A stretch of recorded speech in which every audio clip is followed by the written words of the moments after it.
Well, good morning, and yes, it's another week in the garden, and this week, of course, let's face it, it's going to be a little bit rainy quite a bit of the week, off and on, but that means that this morning I'm cracking on with the lawns and trying to get them all finished.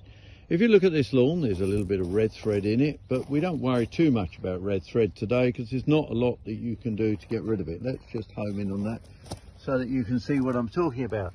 You see it's got little red threads on it, nothing to get too worked up about. Mainly fertilizer will get rid of it. However, it does get spread a little bit by the mower. Now, what are we going to do? Well, we're going to mow. So here we have, we've edged all around the edges because the edges have got metal edges here. We've edged with our Bulldog edging shears, and what we do then is that we then go along with the blower and blow from there to there, we blow any debris, leaf and grass cuttings onto the lawn, because then our trusty Hayter Harrier 56 will then mow. We mow up the stripes. You can see that we produce stripes. We go around the edges first of the lawn always, and then we mow our stripes to put them in.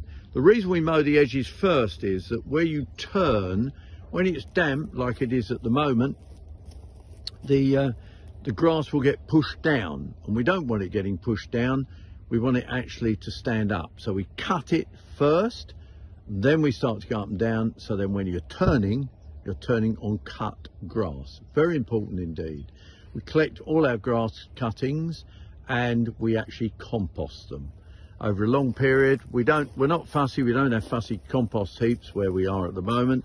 I often just heap it, just like my dad used to. My dad used to just heap stuff in a heap, and then 2 years on we used to dig it out and take the top off, actually dig out the bottom and put it straight back into the vegetable plot.